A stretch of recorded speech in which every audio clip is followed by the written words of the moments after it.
नमस्कार। स्वागत है आप सभी का कक्षा 9वीं संस्कृत विषय पाठ्यपुस्तक से मुशी। और हमने त्व और ल्यप प्रत्यय अब तक पढ़े। आज हम तुमुन प्रत्यय पढ़ने जा रहे हैं। आइए शुरू करते हैं। तुमुन प्रत्यय को या के लिए, को या के लिए अर्थ प्रकट करने के लिए धातु से तुमुन प्रत्यय का प्रयोग करते हैं। जब को या के लिए अर्थ प्रकट करना हो तब धातु से तुमुन प्रत्यय का प्रयोग होता है। तुमुन का केवल तुम शेष रहता है, यानी उ और न का लोप हो जाता है, केवल तुम शेष रहेगा। तुमुन प्रत्यांत शब्द अव्यय होता है। ये जो तुमुन प्रत्यांत है, इससे जो शब्द बनेगा, तुमुन प्रत्यय से जो शब्द बनेगा वो शब्द अव्यय शब्द होगा, मतलब उसके रूप नहीं चलेंगे, तो अव्यय शब्द की तरह वो प्रयोग किया जाएगा। ऐसे ही शक तथा इश धातुओं, शक तथा इश धातुओं के साथ पूर्व क्रिया में तुमुन का प्रयोग करते हैं। शक धातु इश धातु से पूर्व क्रिया के साथ तुमुन का प्रयोग करते हैं। शक धातु क्या है? शक्नोति, शक्नुतः, शक्नुवन्ति, यानी कर सकना, जा सकना, बोल सकना, सकना अर्थ में। वैसे इश धातु चाहना अर्थ में, इच्छति, इच्छता, इच्छन्ति, चाहता है, दो चाहते हैं, चाहते हैं। तो शक और इस धातुओं के साथ पूर्व क्रियाओं में तुमुन का प्रयोग करते हैं। जैसे उदाहरण देखें, सह कार्यम कर्तुम इच्छति।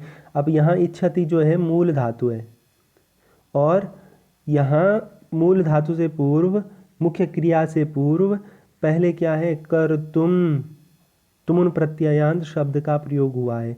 तो इच्छ धातु इश धातु है, इच्छति बना, और उस इच्छति से पहले तुमुन प्रत्ययांत शब्द का प्रयोग धातु से पूर्व क्रिया में करते हैं। तो कर्तुम अर्थ हुआ सह कार्यम कर्तुम इच्छति, वह कार्य करना चाहता है। ठीक है। अहम पठितुम शक्नोमि, मैं पढ़ सकता हूँ। अब यहाँ पर देखिए, शक्नोमि शक धातु है, और शक धातु से उत्तम पुरुष, क्योंकि अहम है, उत्तम पुरुष शक्नोमि ऐसा रूप बना। तो ये मुख्य क्रिया हो गई, शक्नोमि जो है मुख्य क्रिया हो गई, और पठितुम उससे पूर्व क्रिया। तो पूर्व क्रिया के रूप में तुमुन प्रत्यय का प्रयोग किया है, मैं पढ़ सकता हूँ ऐसा अर्थ। आइए देखिए आगे तुमुन प्रत्ययांत शब्द। उदाहरण देखिए। अब यहाँ धातु है, प्रत्यय है, बीच में तुमुन प्रत्ययांत शब्द है और वाक्य प्रयोग है। तो देखिए, गम धातु है, तुमुन प्रत्यय का प्रयोग किया। तुमुन का कहा कि तुम शेष रहता है, बाकी उ और न का लोप हो जाता है, रूप बना गंतुम, म को न हो जाएगा, गंतुम। सह गृहम गंतुम इच्छति, सह वह, गृहम घर, गंतुम जाना, इच्छति चाहता है, वह घर जाना चाहता है। हस तुमुन, तुमुन का तुम शेष रहा, हसी तुम ऐसा रूप बना, हसी तुम। अहम हसी तुम इच्छामि, मैं हंसना चाहता हूँ, अहम हसी तुम इच्छामि। ऐसे ही देखिए, वद धातु तुमुन प्रत्यय, तुमुन का तुम शेष रहा, रूप बना वक्तुम। नेता वक्तुम इच्छति, नेता बोलना चाहता है।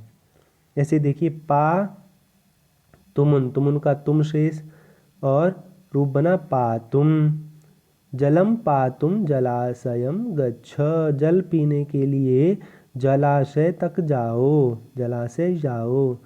लास्ट देखिए, क्रीड धातु से तुमुन प्रत्यय किया, तुमुन का तुम शेष रहा, रूप बना क्रीडितुम। कह क्रीडितुम न शक्नोति, कौन खेल नहीं सकता है।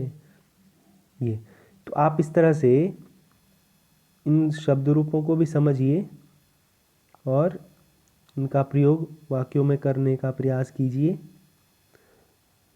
ये अव्यय शब्द होंगे, जितने भी तुमुन प्रत्यांत शब्द हैं, ये सभी अव्यय शब्द होंगे, इनके रूप नहीं चलेंगे, ये ऐसे ही प्रयोग होंगे।